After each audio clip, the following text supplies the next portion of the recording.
So, let me get this straight. You said we put the blue wire where the red wire was before the blue wire went. Right? No, not at all. No. Put the red wire where the blue wire was before it was where the red wire used to be underneath the blue wire. I'm Groot. Ah!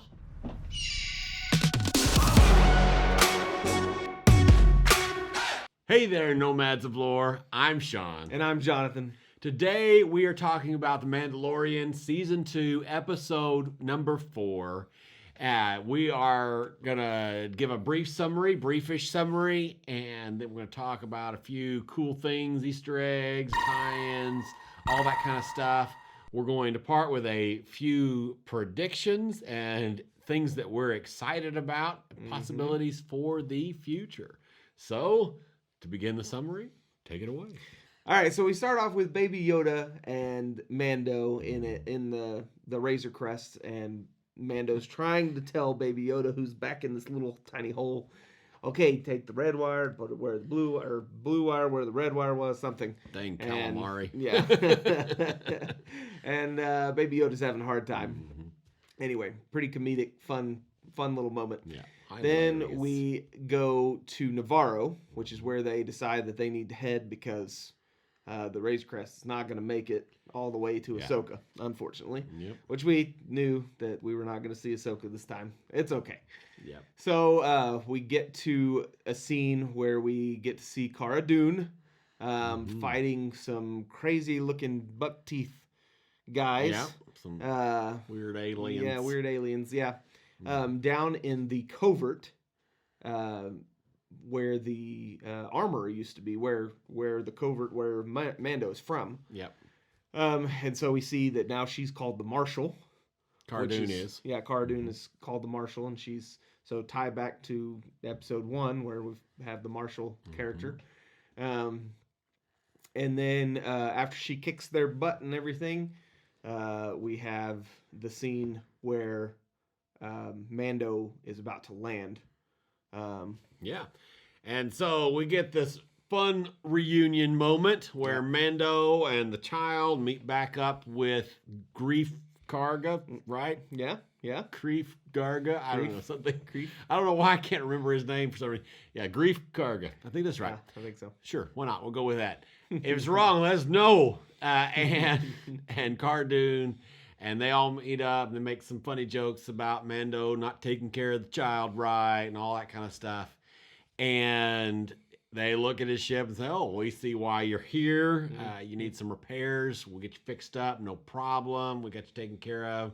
And then Greef Karga says, hey, since you're here and you're kind of stuck here for a while, we need some help. Got some plans for what to do. They also ominously, side note, ominously kind of zoom in on the guys that are gonna help him fix the Razor Crest.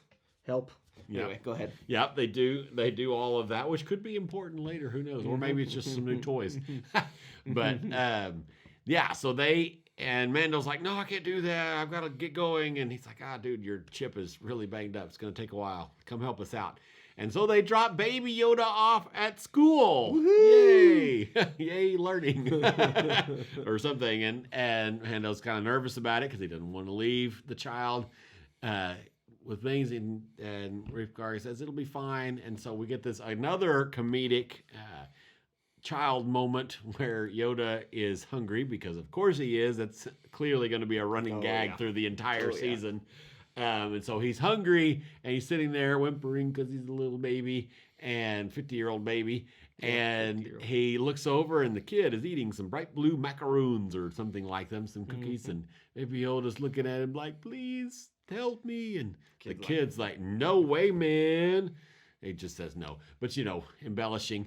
And Baby Yoda's like, oh, please. And then he's like, no, quit. And whatever. And he's just sitting there and starts talking to his other friend or whatever. And Baby Yoda's like, I'll sell you. Force and pulls them to him, and then he's sitting there smugly eating the cookies. So that's quite funny. And then we cut back to Mando and Mr. Karga, and then we meet back up with Mithril again. If you remember, he's kind of the blue fish alien who Mando puts in carbonite in very first episode. And so he notably is quite scared. He puffs out something, maybe his version of wetting himself. We don't know. But he's definitely scared that Mando's going to rough him up for whatever reason. But that's not what happens. And they make this plan, and they tell Mando, okay, there's this Imperial base that is there. We don't really know what's going on with it. We want to take it out because it's going to cause problems to what we're doing. It's also where he says it's also where the troops came from when we all got shut up at the end of last season, and so we're gonna go take it out. And so they get that plan and tell them where it is and get ready to go take it out. So they get on the speeder, which is Mithril's speeder. And they start driving that way, and of course Mithril's complaining the whole way about I'm not a person that gets paid enough to do this kind of thing, and Grief is like, well, here you go. If you do this with us, I will give you 100 years off your debt to me, which I think he has 300 some odd, 400 some odd years. I'll give you 100 years off your debt, and he's like, okay, and that's the running kind of gag that they go from there on, removing time off of his debt. So they get to the base, and I'm trying to remember. Oh, and it's very much like a Rebels episode. There's just the whole way the base is laid out, where it's kind of a small entrance at the bottom, no guards there or anything, whatever, and having to get to the top, having to get all the way to the top and everything. It's very Rebels-esque. So they fight their way inside, and they're kicking butt doing it. It's pretty cool scenes. Cara doing some good shooting and hand-to-hand combat from her MMA days, and fun stuff. And then they get all the way up to where the coolant is, and they get in that room, and there's kind of this definite tie back to when Obi-Wan was at the controls in the Death Star. In A New Hope. In A New Hope, yeah. And anyway, so they... what's his name? The Mithril. Yeah, Mithril again. He's complaining about there not being any kind of ledge. There's a tiny little ledge and no handrails or anything, and there's fire down there or lava down there underneath him. Anyway, he gets the coolant drained, and they go on and are trying to get out. So they shut that down, and now they've got 10 minutes because in movies and TV, everything takes about 10 minutes to get out because that's how it works. That's how real life works. And so while the base is starting to melt down, they make their way further in a little bit, and they come to this office lab looking place, and they see these mysterious tanks. When they start to look at them, and we look at them, they are pretty clearly some type of cloning experimentation tanks. Eerily similar to some we saw in some other movie. Yes, very eerily similar with single bodies instead of multiple bodies piled in there, but yes. And then they activate this hologram of Dr. What's-His-Face. Can't think of what his name was, but the doctor from early on, not the first 2 or 3-ish, somewhere around in there, who was wanting to do experiments on the child, aka Baby Yoda, and is fairly clearly associated with cloning technology and Camino and all that kind of stuff. And on this recording, he's speaking to Moff Gideon and giving a report. This is not really working. I need more blood from the child, and because I wasn't able to get enough without killing him, and so I need more blood, and so we're gonna have to capture him again. And they're like, oh, this must be an old recording. And then they're like, oh no, it's like a recording from yesterday, 3 days ago, or whatever, 3 days ago, whatever they say. Recently, after the crash, the TIE fighter crashing. So they're like, oh no, Moff Gideon's alive. And we're like, oh yeah, we already knew that. and so they're freaking out about that a little bit. And then they have to fight their way out, of course. And the base is starting to collapse around them. And it's getting quite scary. And they grab this troop transport, which is really awesome. Cara Dune does some cool driving skills and whips it around, and then they end up flying out and escaping and crashing the poor Mithril speeder. Oh, my speeder! Oh no! And then they make it out by the skin of their teeth. Mando shooting things up and fighting their way around, and they make it out. Yep. And on the way back to the city, there's a bunch of TIE fighters that get out of the base, and of course Mando has to save their butt there. He kind of jets back on his own, picks up the kid, gets in his ship, and then gets up in the air and kills the TIE fighters. So when they get back and everything's kind of calmed down, we see the same rebel pilot from episode 2 or 3. 2. At the end of episode 2, yes. At the end of episode 2. And he's in not there. Trapper Wolf. Yeah, not Trapper Wolf, but the other one. Yep. He's questioning Grief about what all happened. Because, Mando's left, and he's like, so I know the Razor Crest. He's like, I didn't say anything about a Razor Crest. What are you talking about? and that kind of alludes to some other things we'll talk about a little bit later. But so after he kind of talks to them, he goes out and he talks to Cara, and he's like, hey, chick, we could definitely use some of your abilities because you're awesome, so you should think about it, kind of thing. And she really does seem to think about it, so that's kind of cool. Yep. And then we have the scene where it shows the imminent Star Destroyer overhead kind of slowly coming in. It's not a Star Destroyer. Well, it's some type of destroyer. We've never seen it before in Mando. I don't know if we've seen it in Clone Wars or I don't know Rebels or anything. It didn't look particularly familiar to me, but I don't know whether it's a new ship or one we've seen before. But yeah. So anyway, it comes Star in, and of course, this is where Moff Gideon is at. Still alive? Wait, no, we already knew that. And there's some weird trooper. I don't think we care about her character. I don't think she's coming anywhere else. But she's talking to the guys who fixed up the Razor Crest, and they're like, hey, we stuck the tracking device on there. And so she goes over to Moff Gideon's like, hey, they stuck the tracking device on the Razor Crest. And he's like, good, we'll be ready. Yep. And, of course, in the room that he's in, there's some weird, ominous other kind of, we're not sure if they're clones. They could be just force enhanced from Baby Yoda's, midichlorians or whatever they're doing. Could just be fancy new armor. Yeah, it could be fancy new armor. Could be robots. Could be a million different things. But anyway, it's ominous that they're there. It's and bad, whatever it is. They're going to be scary or something. Yeah. So, and maybe that I never thought about it till now, but maybe that's part of what Ahsoka has to take on that makes it so bad or something. Maybe they're amazing. Who knows? Amazing Inquisitor-esque things, potentially. Yeah. So absolutely. So, speaking of absolutely and speaking of maybes, make sure you like, comment, subscribe to our channel. We are growing. We want to grow a great community. We enjoy talking about all of this and other sci-fi fantasy things, and we would love to do more of that with you guys. Yep. So make sure and hit all the buttons. We love seeing you. Yeah.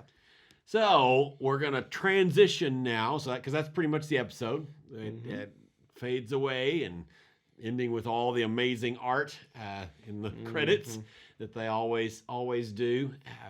And so we're gonna we've been calling this the Easter egg section. We were discussing before we shot this that probably Easter eggs is probably a poor choice. There are some things that are maybe Easter eggs, but Easter eggs, tie-ins, cool tidbit things.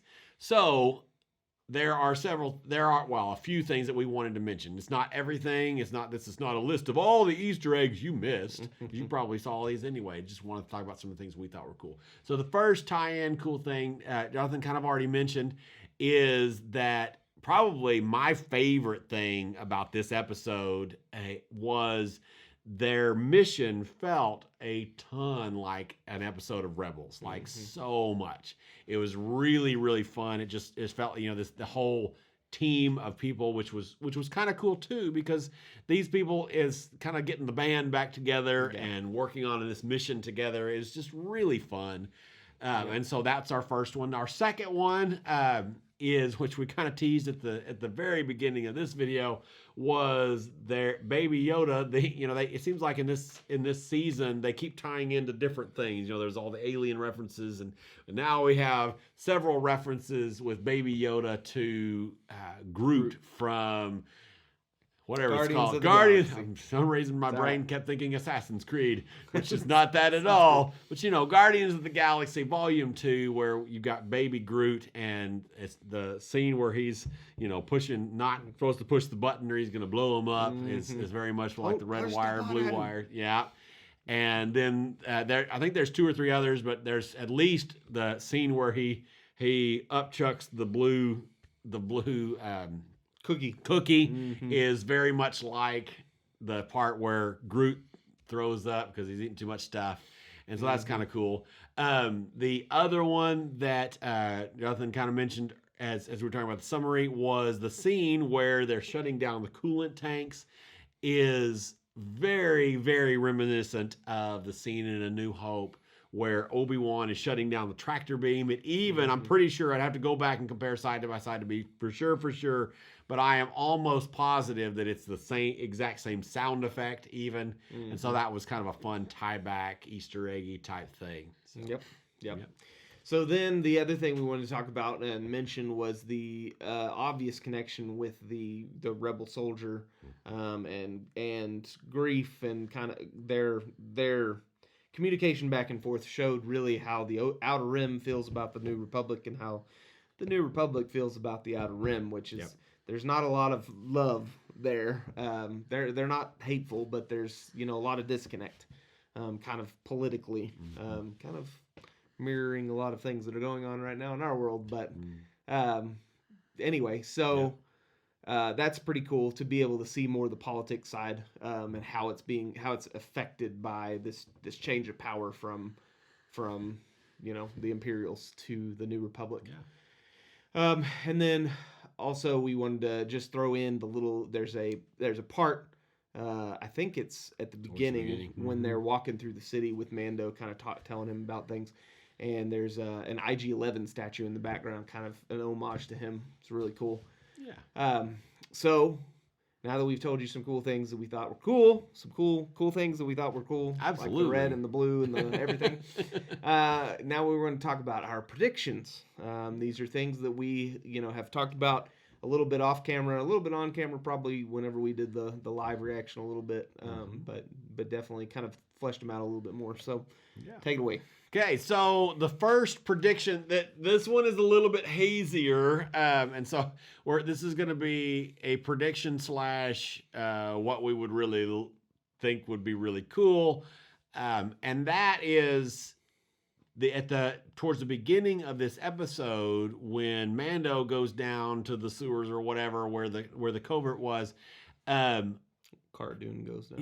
Yeah. Not Whoever Mando. goes, not Mando. You're right.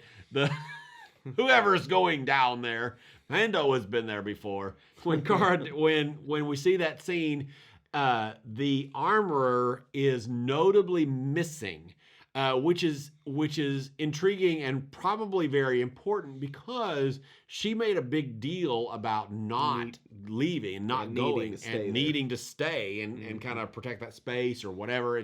She wasn't real clear about exactly what. And there was all sorts of stuff that they actually took apart, and there like lots of stuff that looked like it seemed like it had value, and she just kind of left it there. Which I'm not sure if that means she left in a hurry or she was killed or who knows what's coming. So we don't know for sure. There's been a lot of rumors and ideas around the armorer. our favorite of those rumors, I don't know that it's true. We want it to be true. We want it to be we don't true. know if it is. We don't. It's kind of a stretch. There is a lot of evidence for it, but it's still a stretch. Our favorite rumor is that the armor is in fact Sabine Wren.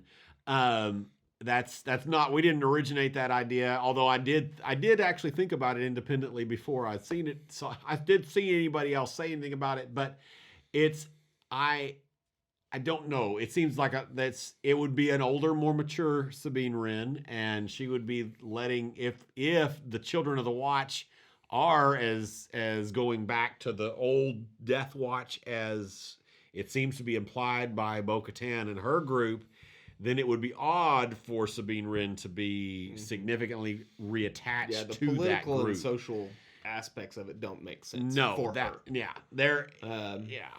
but her, the helmet being... Well, and the interesting design of her whole outfit. The helmet actually is potentially, now the helmet, that's the thing, one of the coolest potential evidences for it being Sabine Wren is the uniqueness of her character design.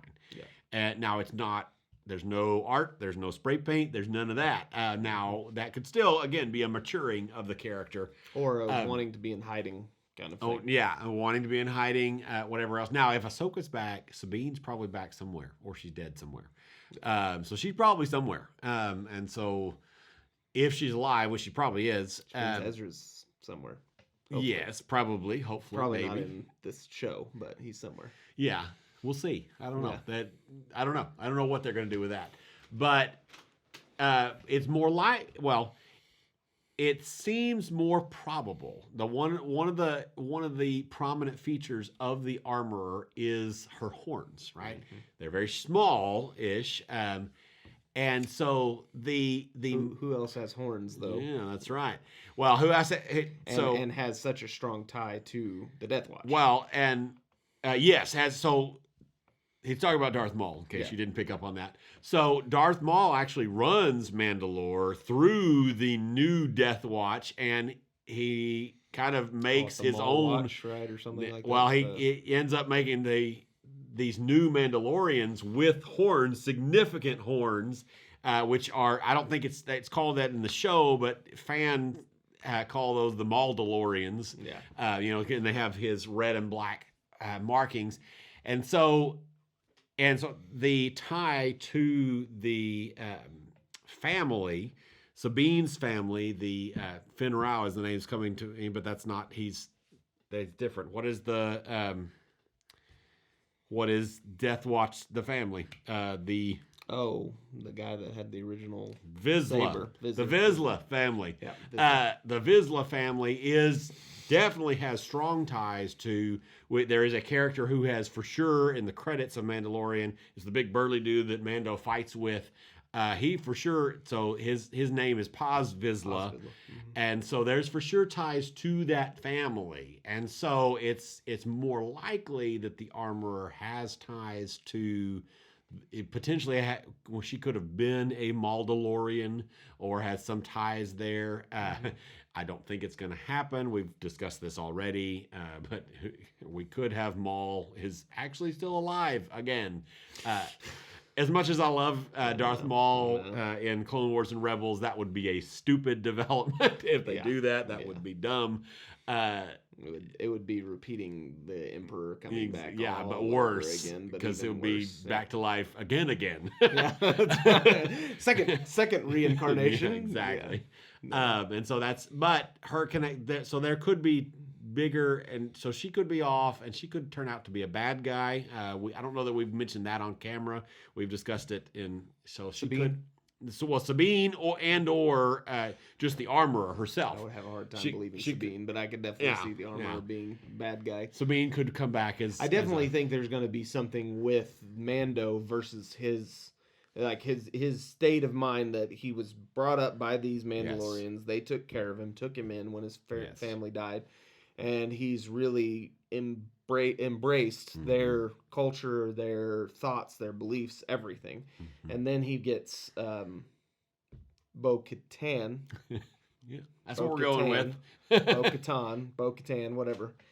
He gets this idea that, oh, maybe I'm not really embracing true Mandalore. I'm embracing an old way that might have been warped and twisted, and so maybe this is the way instead of this.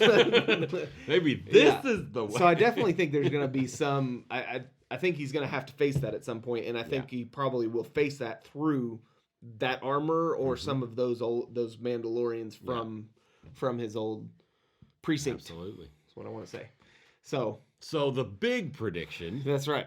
Is all right. So the big prediction, the reason you probably clicked the video, the title of the video, is the giant tie that we finally seen actually come true to the cloning stuff with Baby Yoda, and our prediction is that this cloning stuff is eventually going to lead down the road to Palpatine. Absolutely. And also, of course, Snoke. And that whole idea. And so we may even see some of that in this show. It could absolutely happen. Exactly. And what's cool about that and our prediction and hopefully the uniqueness of it is that we really think that just like Clone Wars did for the prequels 1, 2, and 3, and if you haven't watched Clone Wars, you should, because prequels, we all agree, are trash. Right. They're crap. But if you add in the Clone Wars to the prequels, you understand much more the dissonance that happens between episode 2 and episode 3. I actually wanted to watch the prequel trilogy again after watching a good chunk of Clone Wars. It makes them much better. Exactly. And so we're hoping that the Mandalorian, they'll use the Mandalorian, at least portion of the Mandalorian seasons or season, whatever. Or a spin-off show. Or a spin-off show or something to really show where the disconnect is from episode 6 to 7, 7 to 8, 8 to 9. Yeah. And really fill in a lot of those gaps and a lot of those questions and a lot of the why the heck did you do this and probably change some things, maybe do some tweaks to what actually happened. Retconning, maybe. Yeah. And so really excited about that. Maybe Rey wasn't actually a Palpatine. No. That's probably stuck in canon, guys. Yeah. That's not going away. Unfortunately. They're not going to. No, they're not going to do that. But I am excited about the possibilities that they could do a lot with that. Yeah. So, yeah, that's our giant prediction. We hope you enjoyed the video. Hope you liked it. If you did, like and comment and subscribe. Oh, yeah, we already said that. Yeah, but you can still do it. Yeah. Like it again. Yeah, give us some ideas, guys. You got any ideas, any thoughts, anything you would love to see? We've gotten some really good ideas, things that we would love to do. We have a hard time because obviously it's not our day job, so we only get to do a couple of videos every once in a while, and so we have some really good ideas that people have brought to us, and we want to definitely do those. Just keep sending them our way. Absolutely. We will do what we can. Thank you, guys. Y'all have a wonderful week. Peace out. Bye.